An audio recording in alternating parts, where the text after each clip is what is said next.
ఈశ్వర ప్రజ్ఞ నిజంగా ఎక్కడికో ఎందుకండి. అందుకే శాస్త్రంలో బహుచమత్కారమైన మాట పడి చెప్పారు.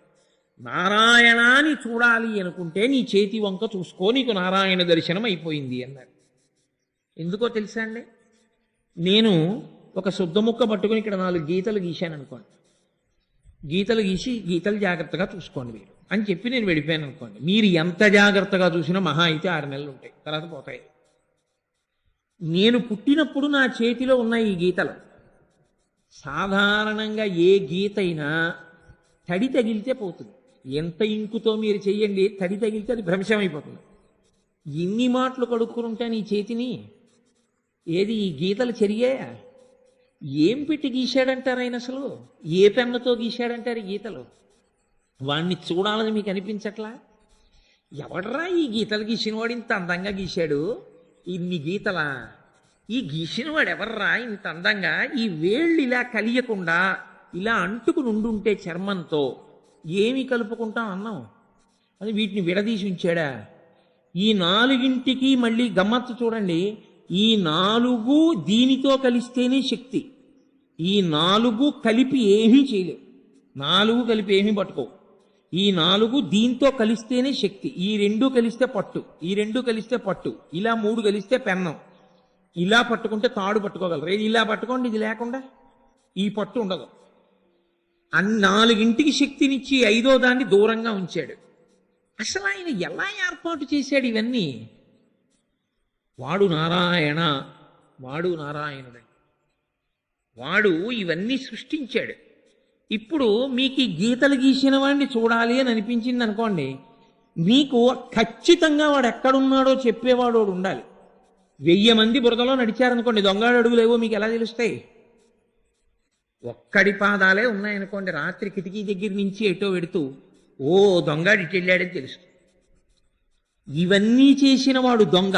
ఎందుకంటే గీసేశాడు కనపట్టలేదు, పెంచేశాడు కనపట్టలేదు, లోపల పదార్థం ఖాళీ అయిపోయిందని ఆకలే ఇస్తున్నాడు కనపట్టలేదు, తింటే చాలరా ఇంక పెట్టకరా ఇంక సరిపోతోందని కడుపు నిండిపోయిందని త్రేణుపు రూపంలో చెప్తున్నాడు, కనపడ్డం. దాహం వేస్తోందిరా లోపల నీళ్ళు అయిపోయాయని దాహం రూపంలో చెప్తాడు, కనపడడం. నీళ్లు పోస్తే ఒరే దాహం తీరిపోయింది, కడుపు నిండిపోయింది, ఇంకా తాక్కరా అని చెప్తాడు, కనపడ్డం.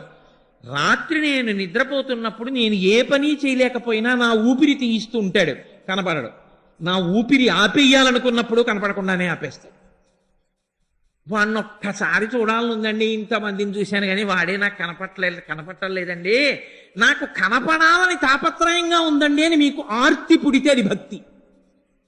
మీకు తాపత్రయం కలిగితే అది భక్తి.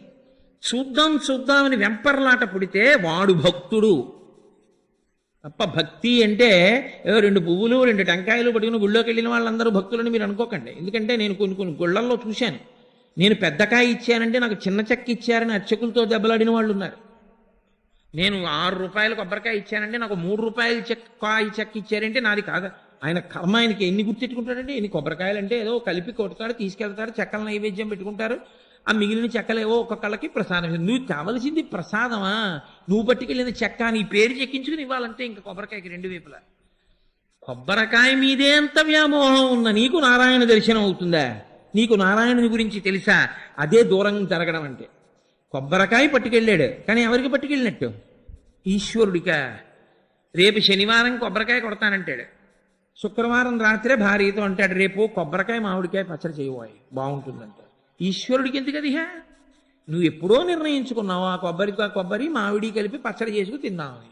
అది కొట్టి ఆయనకి పెట్టేంతసేపు కూడా ఆయనకి పెట్టాలన్న ధ్యాసే నీకు లేదు, ఇంకా ఆయన నీకు కనబడతాడా? నీకెందుకు నారాయణుడు? నీకు తాపత్రయం ఏది అసలు?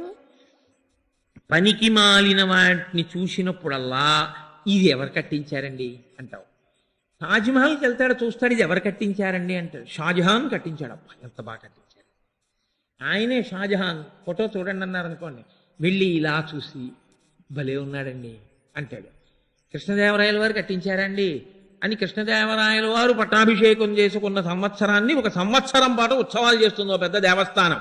అసలు ఈ బ్రహ్మాండాల్ని సృష్టించినటువంటి వాడికి అంత గొప్ప ఉత్సవాలు చేద్దామన్న తాపత్రయం వాళ్ళకు ఉందో లేదో నాకు తెలియదు. కాబట్టి నారాయణ అంటే ఎక్కడ వెతుకుతావు నారాయణ అని? నీ చేతి గీతలు చాలదా నువ్వు చూసుకుని ఆయన్ని చూద్దాం అనిపించడానికి? బాగా ఉపాసనలో కిందకి రావడం అని ఓ మాట ఉంటుందంటే, పట్టుకోవడానికి ప్రయత్నం చేసేటప్పుడు ఎంత కిందకైనా నువ్వు రావచ్చు ఆర్తితో. ఆ ఆర్తితో కిందకొస్తే నువ్వు నారాయణుణ్ణి గురించి వెతుకులాడ్డం మొదలుపెట్టావు అని గుర్తు. నేనెక్కడుంటాను అన్నది మీకు తెలుసు అనుకుంటే పొరపాటు. ఎందుకనంటే మీరేమనుకుంటారు, కోటేశ్వరరావు అంటే కాకినాడలో ఏదో ఫలానా అపార్ట్మెంట్లో ఉంటారండి. రేపు ఉదయం 8 గంటలకి మీరు వచ్చారనుకోండి, నేను అక్కడ ఉండాలని ఏం లేదు. రేపు ఉదయం 8 గంటలకి నేను ఇవాళ పొద్దున్న పెళ్ళైపోయినటువంటి ఒక జంటను ఆశీర్వచనం చేయడానికి రామారావుపేట ఎడతానని నాకే తెలుసు. రేపు ఉదయం 8 గంటలకు ఎక్కడ ఉంటాను. నేనెక్కడుంటానో నాకు తెలుస్తుందా? నేనెక్కడుంటానో మీకు తెలుస్తుందా? నేనెక్కడుంటానో నాకే తెలుస్తుంది. అలాగే ఈ బ్రహ్మాండములన్నింటినీ నిర్మాణం చేసి దానిలోనే దూరిపోయి ఉండిపోయిన వాడు ఉన్నాడే. నేను బల్ల చేస్తే బల్లలో దూరను, కుర్చీ చేస్తే కుర్చీలో దూరను, పంచె కొనుక్కుంటే పంచెలో దూరిపోలేను. కానీ నారాయణుడికి ఉన్న లక్షణం ఏమిటంటే ఇవన్నీ చేసి అందులో దూరి ఉన్నాడు. అంతర్బహిష్యతర్సర్వం వ్యాప్య, విష్ణుతత్వమనకు వ్యాపకత్వమే, అంతటా నిండిపోయాడు. మరి కనపడ్డేమండి అంటే ఎక్కడుంది వెన్న? నెయ్యి ఎక్కడుంది? పాలలోనే ఉంది. కనపడుతోందా నీకు? ఏమంటే నెయ్యి ఎక్కడి నుంచి వస్తుందండి అని నన్ను అడిగారు అనుకోండి, పాలలోంచి వస్తుందండి అని చెప్తాను. లేదా మజ్జిగలోంచి వస్తుంది. మజ్జిగ ఎక్కడి నుంచి వస్తుందండి? పెరుగు చిలికితే వస్తుంది. పెరుగు ఎక్కడి నుంచి వస్తుందండి? పాలు తోడు పెడితే వస్తుంది. పాలేవండి ఇవే. ఏమండి పాలల్లో నెయ్యి ఏదండి? మరి కనపడదు. మరి నెయ్యి కనపడాలంటే నువ్వు పాలు కాయాలి, తోడు పెట్టాలి, పెరుగవ్వాలి, కవ్వం పెట్టాలి, చిలకాలి, మజ్జిగ చెయ్యాలి, అందులోంచి వెన్న తీయాలి, కాయాలి, నెయ్యి వస్తుంది. నెయ్యి మాత్రం పాలలోనేనా ఉంది? ఉండబట్టేగా వచ్చింది. మరి ఉన్నది ఎందుకు కనపడలేదు? నీ ఇంట్లో ఉన్న పాలకొండలోని నెయ్యే నీకు కనపడింది. ఈ బ్రహ్మాండమంతా నిండిపోయి వ్యాపకత్వంలో ఉన్న విష్ణువు నీకు కనపడతాడా అంత తొందరగా? 1 లీటరు పాలు అంత సాధన చేస్తే కానీ నెయ్యి కనపడలేదా? ఈ బ్రహ్మాండమంతా నిండిపోయిన వాడు కనపడడానికి నువ్వు ఎంత సాధన చేయవలసి ఉంటుంది? అది భక్తి. వెంపర్లాడాలి. అయ్యా నువ్వు కనపడవయ్యా, కనపడవయ్యా, కనపడవయ్యా అని అడగాలి. కనపడవయ్యా, కనపడవయ్యా అంటే అప్పుడు ఆయన మార్గం చెప్తాడు. ఓరిపిచ్చాడా, తెలియక ఇన్నాళ్ళు తిరిగావు కదూ, అవి కాదు మార్గాలు. నాణ్యపంథాయనాయ విద్యతే, ఇంకొక మార్గం లేదని తెలుసుకో, ఇది ముందు చెప్తాడు. అందుకే మనం పూజ అంతా చేసేటప్పుడు కూర్చుంటాం, మంత్రపుష్పానికి నిలబడతాం. ఎందుకంటే అక్కడ సత్యప్రకటన అవుతుంది. లేచి నిలబడి చేత్తో పువ్వు పట్టుకుని ఓ మాట చెప్తారు, అయ్యా బాగా తెలుసుకోండి, ఈశ్వరుడు మీ ఎదురుగుండా ఉన్నాడు, పూజ చేశాను అనుకున్నారు కదా, అక్కడ కాదండి. అది ఈశ్వరుడు అయితే మరి మీరు విడిచిపెట్టి ఆఫీస్కి వెళ్ళిపోయినప్పుడు ఈశ్వరుడు లేడా హమీలో? కాదురా, అది ఈశ్వరుడు, ఇది నువ్వు కాదు. ఎక్కడుందో తెలుసా? నేను చెప్పేస్తాను ఇప్పుడు, జాగ్రత్తగా పట్టుకో. ఇలా కాకుండా ఇంకోటి కూడా ఏమైనా ఉందేమో, ఇంకెవరి దగ్గరికన్నా వెళ్ళి తెలుసుకోవచ్చు అనుకుంటున్నావేమో. ఇంకో మార్గం లేదు అసలు తెలుసుకోవడానికి. నాణ్యపంథాయనాయ విద్యతే అంటూ సహస్రశీర్షం దేవం విశ్వాక్షం విశ్వచంభువం. సహస్రాక్ష అంటే ఏదో 1000 కన్నులు 1000 తలకాయలు అని కాదు. సంస్కృతంలో సహస్రం అంటే అనంతం. ఇన్ని రూపాలుగా ఉన్నవాడు వాడే. ఇన్ని రూపాలుగా ఉన్నవాడు ఒక రూపంతో నాకు కనపడాలంటే, చేసినవాడు ఎవరో వాడు నాకు దొరకాలంటే ఎక్కడున్నాడో తెలుసా? ఇక్కడున్నాడు. నీవారసూకవత్తన్వి పీతాభాస్వత్యనూపమ. బొడ్డు గింజ పెట్టి గీరితే మొన తగిలితే ఎలా ఉంటుందో అలా ఈ లోపల దాక్కునున్నాడే వాడు ఈ బయటవి కనపడేటట్టు చేస్తాడు. తను నిర్మించిన వాడు ఈ లోపలే ఉన్నాడు. వీడిని చూడ్డానికి ఈ కంటికి లోపలికి తిరిగి చూడడం రాదు. వాడు అలా పెట్టలేదు వ్యవస్థ. కాబట్టి ఇప్పుడు ఈ కంటితో వాడు చేసినవి కనపడతాయి. చేసినవాడు కనపడాలంటే ఈ లోపలికి చూడడం రావాలి. ఈ లోపలికి చూడడం అంటే ఏదో కత్తి పెట్టి కోసుకుంటే కనపడుతుందా అండి అంటే అలా కనపడదు. మరి ఎలా కనపడుతుంది? హృదయ గుహలోకి వెడితే వాడు కనపడతాడు, తేజోరూపముగా కనపడతాడు. కనబడిన వాడిని ఏ పేరు పెట్టి నీవు పిలువు, వాడికి ఏం అభ్యంతరం లేదు. స బ్రహ్మస్థ శివస్థ హరిశ్చేంద్ర సోక్షర పరమస్వరాట్ రాజాధిరాజాయ ప్రసజ్యతాహినే. రోజు చెప్పట్లా మంత్రపుష్పంలో మీరు? వాడిని మీరు ఏ పేరు పెట్టి పిలవండి వాడి లక్షణం అంతే, మీరు ఏ పేరు పెట్టి పిలవకపోండి వాడి లక్షణం అంతే. నీళ్లు ఎప్పుడు పుట్టాయి? ఎప్పుడు పుడితే మీకెందుకండి? ఎప్పటి నుంచి ఇప్పటి వరకు ఎప్పటికీ నీళ్లు ఏం చేస్తాయంటే దాహం తీరుస్తాయి. రామకృష్ణ పరమహంస ఓ మాట చెప్తారు. ఓ చెరువు దగ్గరికి దాహం వేసిన వాళ్ళు నలుగురు వెళ్ళి ఓ ఒడ్డు నుంచి ఒక ఆయన యువతల వైపు నుంచి నీళ్లు తాగి, అబ్బా వాటర్ ఈజ్ వెరీ వెల్ అన్నాడు, వాటర్ ఈజ్ క్వైట్ టేస్టీ, నీళ్లు చాలా రుచిగా ఉన్నాయని. ఇది వాటర్ అన్నాడు ఆయన. వాటర్ అన్నాడు కదా అని చెప్పి దాహం తీర్చడంలో ఏమైనా తేడా ఉంటుందా? ఉండదు. ఇంకొక ఆయన అటు ఒడ్డుకి వెళ్ళి పానీ తాగుతున్నానన్నాడు, ఏమైనా మార్పు ఉంటుందా? ఇంకొక ఆయన ఇంకొక ఒడ్డుకి వెళ్ళి నిలబడి ఆక్వా తాగుతున్నానన్నాడు, ఏమైనా మార్పు ఉంటుందా? ఇంకొక ఆయన సంస్కృతం నేర్చుకున్న ఆయన వచ్చానన్నాడు, నేను ఇదిగో ఈ జలం తాగుతున్నాను అన్నాడు, ఏమైనా మార్పు ఉంటుందా? జలం అన్నవాడికి దాహమే తీరింది, వాటర్ అన్నవాడికి దాహమే తీరింది, ఆక్వా అన్నవాడికి దాహమే తీరింది, పానీ అన్నవాడికి దాహమే తీరింది, అసలు ఏమీ అనకుండా తాగిన వాడికి దాహమే తీరింది. సగుణోపాసన కానీ నిర్గుణోపాసన కానీ బ్రహ్మమే. భగవద్గీత 12వ అధ్యాయంలో ఏత్వక్షరమనిర్దేశ్యం అవ్యక్తం పర్యుపాసతే సర్వత్ర గమచింత్యంచ కూటస్థమచలం ధ్రువం అంటాడు. అంతటా నేనే అవ్యక్తముగా అక్షరపర బ్రహ్మముగా ఉపాసన చేసిన వారు కొందరైతే, సగుణోపాసన చేసిన వారు కొందరు, ఓ రూపంగా చూసిన వాళ్ళు కొందరు. కాబట్టి వాడు ఇక్కడ ఉన్నాడు. ఇక్కడ ఉన్నవాడిని ఎప్పుడు చూడలేనండి, చాలా కష్టమండి, నా జన్మ సరిపోదండి అంటావా? అందులోకి వచ్చి కూర్చో. దొంగ ఎప్పుడు దొరుకుతాడండి? ఇంకా పారిపోవడానికి పెరటి త్రోవ లేనప్పుడే దొరుకుతాడు మీకు కాదు. ఇప్పుడు పరిగెత్తి పరిగెత్తి పరిగెత్తి పరిగెత్తి ఆయన దాటేయడానికి వెనకాల తలుపు ఉందనుకోండి, దొరకడం మీకు ఆ తలుపులోంచి వెళ్ళిపోతూ ఉంటాడు. మీరు పరిగెత్తి పరిగెత్తి అతను తెలియక ఏదో వెనక తలుపు లేని గదిలోకి వెళ్ళిపోయాడు అనుకోండి, మీరు ముందు గదిలోకి వెళ్ళడమో లేకపోతే తలుపు వేసేసారనుకోండి, అందులోనే ఉంటాడు అంతే, ఇక బయటికి రాలేడు. అందుకే ఇక్కడున్న దొంగ అంటే దొంగ కాదు నా ఉద్దేశ్యం, ఇవన్నీ చేసి కనబడకుండా దాక్కున్న వాడిని ఇక్కడ చూడలేకపోతే అక్కడ చూడమంది శాస్త్రం. అందుకే పెరటి తలుపు ఉండదు గర్భాలయానికి, ఎందుకంటే ఆయన అక్కడే కూర్చుంటాడు. ఇక్కడ ఎలా కూర్చుంటాడో అక్కడ అలా కూర్చుంటాడు. కాబట్టి గులు తిరిగిన దొంగ గూ గూ గూ, వాడు గుడిలోనే దాగేనే గూ గూ గూ, వాడు ఇదిగో ఇక్కడ దాక్కున్నాడయా అన్నాడు అన్నమాచారులు వారు. అందుకే ఆయనకి నారాయణ అర్థమైంది. అది ఎవరికి అర్థమైందో వాడంత పరవశించి వీడే దొంగ అన్నాడు. మనం అలా అనడానికి భయం, మనకు అసలు ఆ ఆలోచన రాదు. ఇక నారాయణ మనకేమర్థం ఉంది, ఇక మహిమ మాట పక్కనెట్టండి, ఇంకెలా అర్థం అవుతుంది?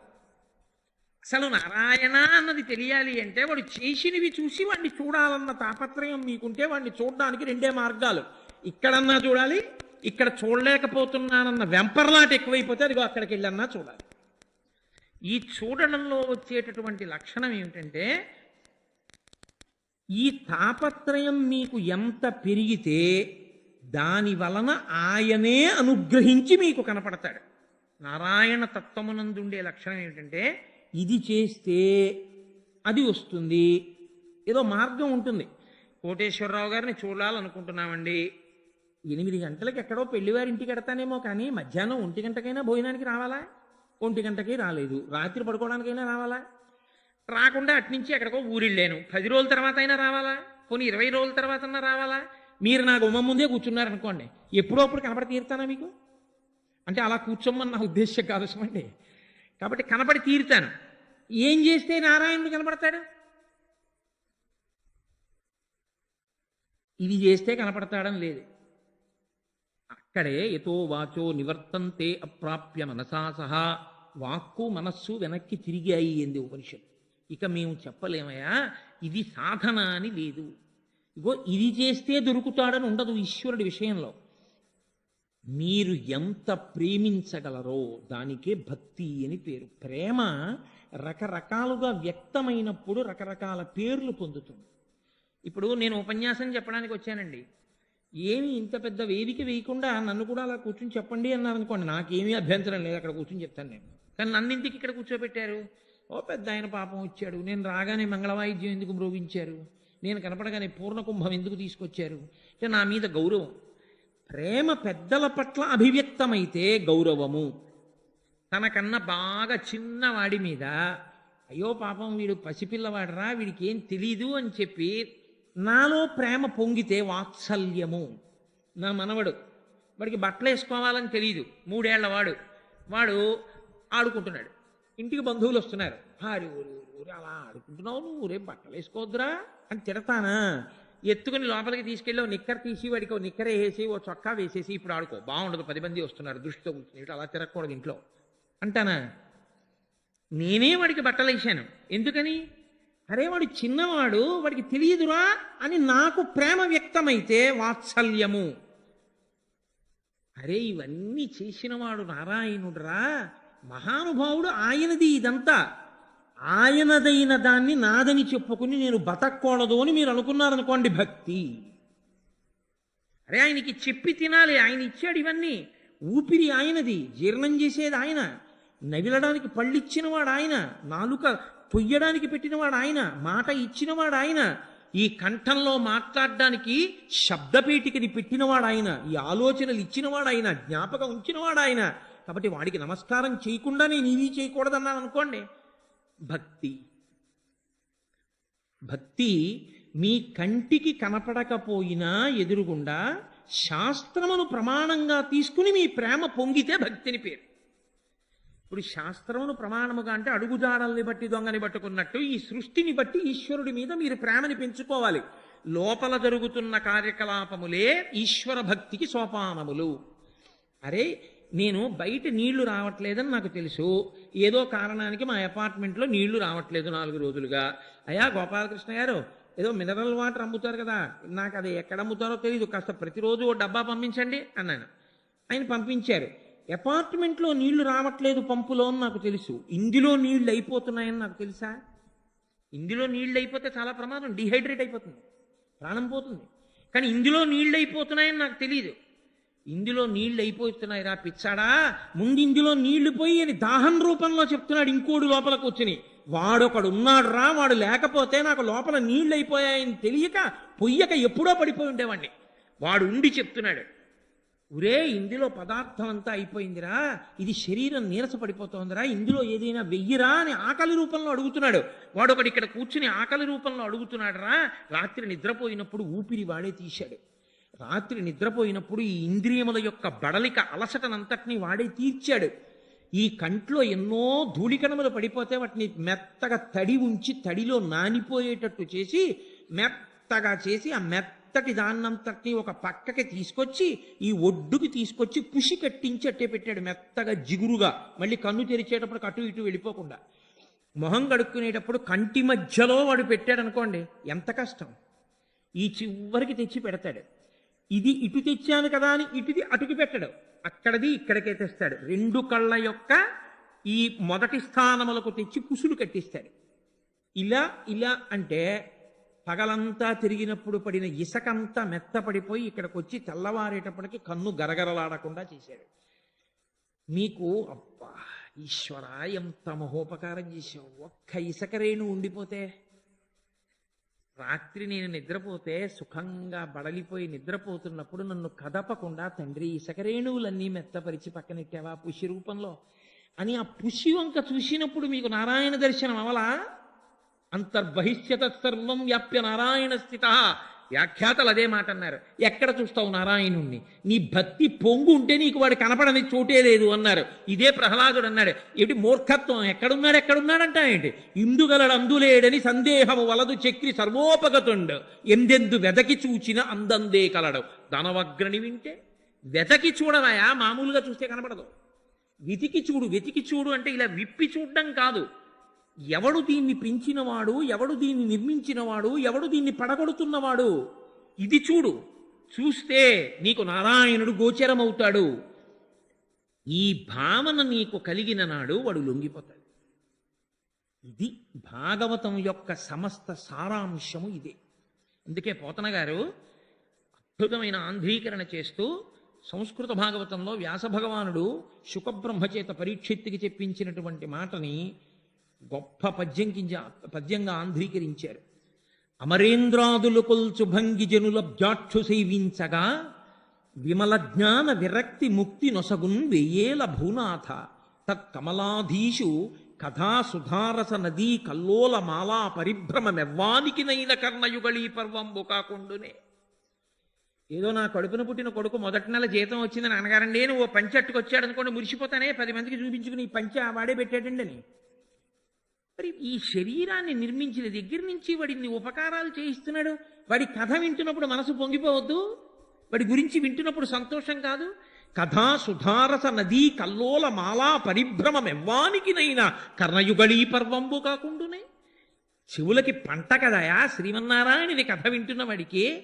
ఎప్పుడు అసలు ఆ భక్తి ఉంటేను, అసలు ఆ ప్రేమ లేదనుకోండి, ఆ గుర్తింపే లేదనుకోండి, కంట్లో పుసిగట్టించిన వాడి గురించి ఆలోచన లేదు, చేతిలో గీతలు గీసిన వాడి గురించిన ఆలోచన లేదు, నీళ్ళు అయిపోయాయని దాహం రూపంలో చెప్పిన వాడి గురించిన ఆలోచన లేదు, ఇవన్నీ తయారు చేసిన వాడి గురించిన ఆలోచన లేదు, ఎప్పుడూ అసలు వాడి గురించి ఆలోచనే లేని వాడి జీవితం కృతజ్ఞుడైన వాడి జీవితం. వాడికి ఏమీ అక్కర్లేదు. వాడికి అదే సోమరితనం. వాణ్ణే భండాసురుడు అని పిలిచింది బ్రహ్మాండ పురాణం. భండు అంటే ఎవరంటే దొరికింది తినడం, తిన్నాడు కాబట్టి నిద్రపోవడం. ఈ రెండిటి మధ్యలో శక్తి వచ్చింది కాబట్టి మూడో వాడిని పాడు చేయడం. ఇవి చేసేవాడు ఎవడో వాడికే భండా అని పేరు. బ్రహ్మగారు అలాంటి వాడిని చూసే మన్మధుడు కాలిపోయిన బూది నుంచి తయారైతే చూసి ఎవరు పేరు పెట్టలేరు. బ్రహ్మగారు చూసి ఓరి భండా, ఆ భండాసుర. వాడు లోకాలన్నింటినీ పాడు చేశాడు. సరే, లలితావిర్భావం అయి వాడిని చంపారు. అంటే అమ్మవారి అనుగ్రహం చేతనే ఈ తమోగుణం నశిస్తుంది అని. అందుకు అది శారదా నవరాత్రులు ముందు చేస్తే కానీ వసంత నవరాత్రులు చేయడం కుదరదు. అందుకే ముందు శారదా నవరాత్రులు చేయడానికి శాస్త్రంలో పెద్ద కారణం అదే. అసలు నిజానికి అశ్వినీ నక్షత్రంతో చంద్రుడు కూడితే ఆశ్వీజ మాసం, కానీ అశ్వినీ నక్షత్రం మొట్టమొదటి నక్షత్రం కాబట్టి ఆశ్వీజ మాసం ఎక్కడికి రావాలి? మొదట్లోకి రావాలి. కానీ ఎక్కడికి వెళ్ళింది? తీసుకెళ్ళి మధ్యలోకి పెడతారు. మధ్యలో 27 నక్షత్రాల్లో అటు 13 వదిలి మధ్యలో 14వ నక్షత్రం చిత్తా నక్షత్రంతో చంద్రుడు కూడితే వచ్చేటటువంటి చైత్రమాసం మొదటి మాసం అయింది.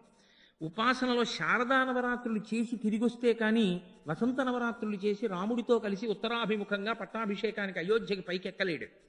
కాబట్టి అమ్మవారి అనుగ్రహం ఉంటే కానీ ఆ భండు నాశనం కాడు. కాబట్టి ఇదంతా ఈశ్వర సృష్టి అని ఎవడు తెలుసుకుంటున్నాడో, ఎవడు ఆయనని చూడాలని వెంపర్లాట పెంచుకుంటున్నాడో అదే నారాయణ. వీటిని అడుగుజాడలుగా భావించి దొంగని పట్టుకోవడం. అప్పుడు ఆ తాపత్రయం కలిగిన వాడికి, ఆ భక్తి ఉన్నవాడికి ఏమవుతుందంటే, నాది కానిది ఇది అని అనడు. ఇది నాది కాదు కదండి అందుకని నాకు సంతోషం ఏమిటి అనడు. నేనున్నాను అనుకోండి, ఈ కారు నాది కాదు కదండి, నాకెందుకు సంతోషం?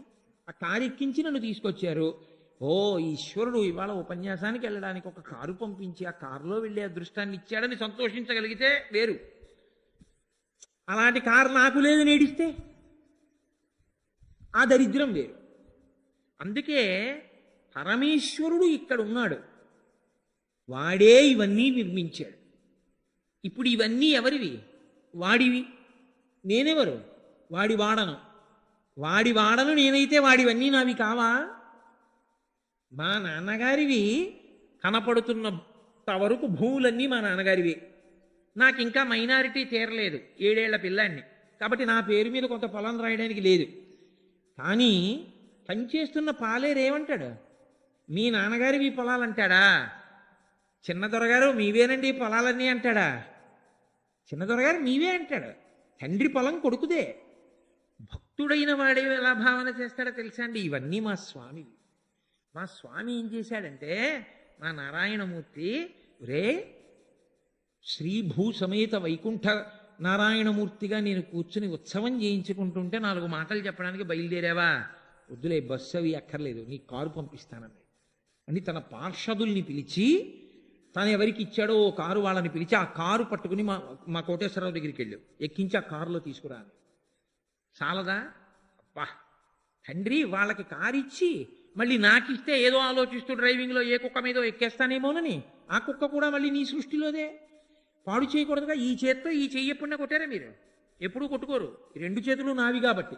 నీకు పొరపాటు జరుగుతుందేమోనని నాకు కారు పంపించి ఆ కారులో నన్ను తీసుకొచ్చావా? తండ్రి అంత అనుగ్రహమయ్యా అని మీరు భావన చేశారనుకోండి, ఇప్పుడు మీకు లేదన్న భావన ఎక్కడుంది? మీకు ఏది కావాలో అది ఆ సమయానికి చేకూరడమే ఐశ్వర్యం. మీకు అన్నీ ఉండి ఆ సమయానికి అది లేకుండా పోవడమే దరిద్రం కాదా? మీరు చెప్పండి. ఏమీ లేనివాడు ఉన్నాడు, ఆయనకి ఆకలేసింది, అంతే. ఎలాగరా ఇవాళ ఆకలేస్తోంది, మనకేమో వంట రాదు, భార్య చూస్తే వచ్చి వంట చేస్తాను అని వెళ్ళింది, నాన్నగారికి ఒంట్లో బాగోలేదండి నేను వస్తాను వచ్చి వంట చేస్తానంది, ఇది రాలేదు ఎలాగా అనుకునే వేళటికి అన్నయ్య గారు వదిన గారు ఇంకా రాలేదు, ఇవాళే మా ఇంట్లో ఏదో అమ్మవారి అర్చన చేశాం, ఇదిగో ఈ గారెలు పాయసం అన్నీ మీకు తీసుకొచ్చాను, మీరు చక్క ప్రసాదం తీసుకోండి అని పక్క మాటలో ఉంటున్న చెల్లెమ్మ ఒకటి పట్టుకొచ్చి అక్కడ పెట్టింది అనుకోండి. ఇప్పుడు నీకు వేళకి అమరిపోయింది, నువ్వు ఐశ్వర్యవంతుడివి కావా? అవన్నీ తయారు చేసిన వాళ్ళ ఆయన మధ్యాహ్నం వచ్చి సుభిక్షంగా భోజనం చేద్దాం అనుకున్నవాడు మధ్యలో ఎక్కడో కారు టైర్ పంక్చర్ అయ్యి వర్షం వచ్చి ఎవరినో తెచ్చుకుని ప్రాధేయపడి ఆ కారు పంక్చర్ వేయించుకుని సాయంకాలం వచ్చాడు. అసలు అవన్నీ వండుకున్నవాడు ఆయన దరిద్రుడు, నేను ఐశ్వర్యవంతుడిని, తిన్నవాడిని నేను, తిననివాడు ఆయన. ఏది అమరిందో వాడు ఐశ్వర్యవంతుడు. ఏమి ఉపన్యాసానికి వెళ్ళడానికి నీకు కారు ఇచ్చి తీసుకొస్తే నువ్వు ఐశ్వర్యవంతుడివి కావా? ఉంటే నాయన ఐశ్వర్యవంతుడివి. భావన బలపడితే భక్తి.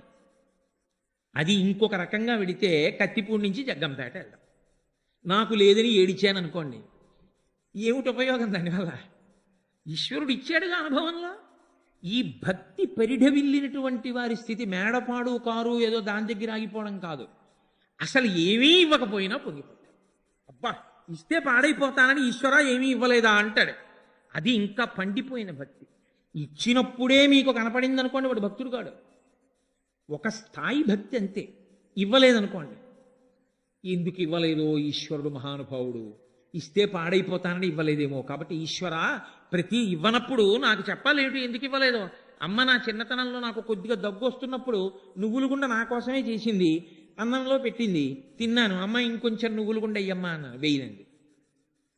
అమ్మ నువ్వులు గుండే వెయ్యమ్మా, నువ్వులు గుండే వెయ్యం, కాస్త అల్లం పచ్చడి అన్నం తినండి.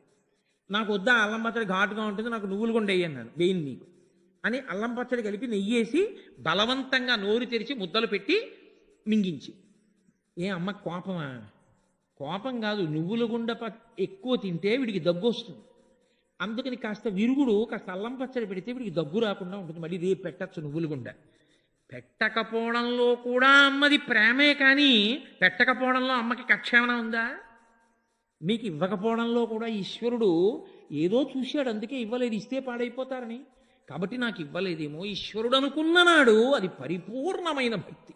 అందుకే నిన్ను సేవింపక నాపదల్పడమని నిత్యోత్సవం బబ్బని జనమాతృండనని సంసార మోహంబు పైకొనని జ్ఞానము గల్గని గ్రహగతుల్ కుందింపని నిలువొచ్చిన రాణి అవి నాకు భూషణములే శ్రీకాళహస్తీశ్వర అంటాడు ధూర్జటి.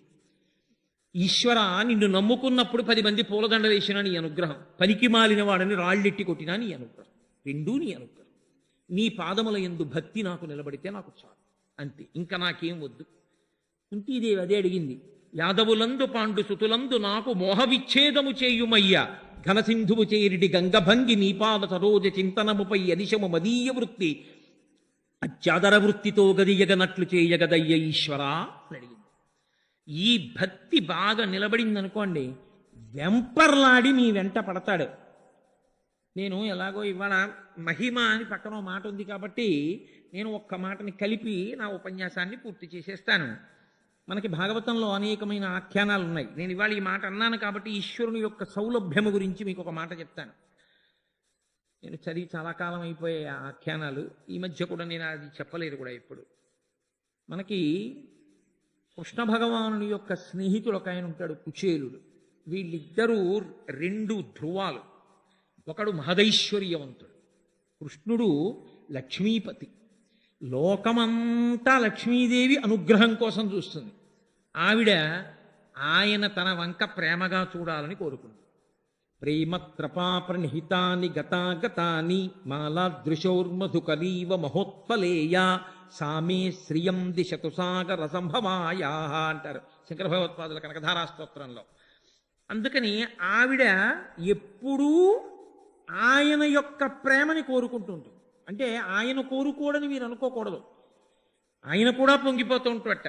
అసలు ఆయన ఎంత పొంగిపోతాడంటే శ్రియశ్రీహి తవచ హృద్యాం భగవతీం శ్రియం తత్యోప్యుచ్చై వయమిహ ప్రణామః శృతరాం దృశౌతే భూయాస్తాం సుఖతరలతారే శ్రవణత అని స్ఫుటయభుజయో కంచుక శతం అన్నారు శ్రీగుణరత్నకోశంలో పరాశర భట్టర్లని. ఆయన అన్నారు శ్రీ మహావిష్ణువు 100 కంచుకములు అంటే కవచాలు కట్టుకుంటారు. ఎందుకు కట్టుకుంటారంటే ఏదో శత్రువులు వస్తారని కాదు. లక్ష్మీదేవిని పొగుడుతుంటే ఆయన పొంగిపోయి ఇలా గుండె పెరిగిపోయి ఒక్కొక్క కవచం పిట్లిపోతుందట. స్ఫుటతు భుజయోహో కంచుక శతం. అమ్మవారిని పొగిడితే నువ్వు పొంగిపోతావయా నారాయణ అన్నారు. ఆ నారాయణుని దృష్టి తన మీద పడాలని కోరుకుంటుంది లక్ష్మీదేవి. లోకంలో ఐశ్వర్యం అన్న మాట ఏదుందో దాన్నంతటినీ తీసుకొచ్చి అక్కడ రాశీభూతం చేస్తే ఆవిడికే లక్ష్మి అని పేరు. లక్ష్మ అంటే గుర్తు. ఐశ్వర్యము గుర్తు చేత ప్రకటనమవుతుంది. ఈయనకి కారుంది ఐశ్వర్యవంతుడు, మేడుంది ఐశ్వర్యవంతుడు, పొలం ఉంది ఐశ్వర్యవంతుడు, వాక్కుంది ఐశ్వర్యవంతుడు, ఉపాసన ఉంది ఐశ్వర్యవంతుడు. అవి లక్ష్మములు అంటారు. వాటి లక్ష్మ చేత లక్ష్మి గుర్తింపబడుతుంది, శ్రీమాత కొలవబడుతుంది అని.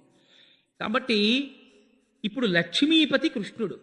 ఆయనతో కలిసి చదువుకున్నటువంటి పిల్లవాడు, ఆయన స్నేహితుడు పరమదరిద్రుడు. ఎవరి దృష్టిలో? మన దృష్టిలో. కుచేలుడి దృష్టిలో తాను దరిద్రుడు కాడు, తనని మించిన ఐశ్వర్యవంతుడు లేడు. ఎందుకో తెలుసా? మీతో చెప్పానుగా, నేను 1000 ఎకరాల భూస్వామి కొడుకునైతే నేను మహదైశ్వర్యవంతుణ్ణే. అవన్నీ నా పేరు మీద ఉండాలని ఏం లేదు, మా నాన్నగారి ఐశ్వర్యం నాదే. కుచేలుడు అంతటి ఐశ్వర్యవంతుడని తను అనుకుంటూ ఉంటాడు. ఎందుకంటే ఆయన తృప్తి అటువంటిది, ఆయన సంతోషం అటువంటిది. ఆయన నారాయణుణ్ణి తెలుసుకున్నాడు, అందుకని ఆయనకు ఆ భక్తి. మిగిలిన వాళ్ళు ఇస్తే సంతోషిస్తారు, ఇవ్వకపోతే బాధపడుతుంటారు. అందుకే కుచేలోపాఖ్యాన ప్రారంభమునందు అద్భుతమైనటువంటి పద్యంతో ప్రారంభం చేశారు పోతన గారు కుచేలోపాఖ్యానాన్ని. అనుడు వేదవ్యాసతనయుడు ఆ అభిమన్యుతనయు చూచి ఇట్లనియ ప్రీతి నరవరా గోవింద సఖుండు కుచేలుండు నానొప్ప విప్రుండు మానధనుడు విజ్ఞాని రాగాది విరహిత స్వాంతుండు శాంతుండు ధర్మవత్సలుడు ఘనుడు విజ్ఞాని బ్రహ్మవేత్త దారిద్ర్యంబు బాధింప వరుల తానడుగపోవక వరుల కార్పణ్య బుద్ధి తానడుగపోవక తా దక్కిన కాసుయైన మహదైశ్వర్యమంచు దారాపుత్రాదులను ఒక విధంబుగా పోషించునంత అన్నారు. ఆయన ఎంత గొప్పవాడంటే కుచేలుడు, ఆయనకి ఆయన దృష్టిలో ఆయన్ని పరిచయం చేస్తూ ఆ కుచేలుడు గురించి చెప్తూ శుకబ్రహ్మ అంతటి వారు మాట్లాడినటువంటి మాట గోవింద సఖుండు, కృష్ణుని స్నేహితుడితను. కుచేలుండు బాగొప్ప విప్రుండు, చాలా గొప్ప బ్రాహ్మణుడు. ఈయన ఎప్పుడు నిత్యతృప్తుడు, సంతోషంగా ఉంటాడు. దేనివల్ల సంతోషం? ఎంత ఉన్నా సంతోషం ఉండాలని ఏం లేదు మీకు. అందుకే బాగా జ్ఞాపకం పెట్టుకోండి, తృప్తికి దీని వలన తృప్తి అని ఉండదు. ఇది ఉంటే తృప్తి అనేమి ఉండదు. మీరు తృప్తిగా ఉండడానికి కారణం ఉండదు. ఒక ఆయనకి ఏదీ లేదు కానీ నిత్యతృప్తుడై ఉన్నాడు, పరమ సంతోషంగా ఉంటాడు. నాకు ఏమి ఇవ్వలేదండి, ఈశ్వరుడు అన్నీ ఇచ్చాడు కదా, వీళ్ళకి తినడానికి ఉంది, ఉండడానికి ఉంది, ఇంకేం కావాలి నాకు అంటాడు. ఇంకొక ఆయనకి అన్నీ ఉన్నాయి, ఇంకా ఏదో లేదని ఏడుస్తుంటాడు ఒక ఆయన. కాబట్టి తృప్తి అన్న మాటకు అర్థం మీరు తెచ్చిపెట్టుకున్నది తప్ప, తృప్తి అన్నది ఇది ఉంటే ఉంటుంది అని ఏం లేదు లోకంలో.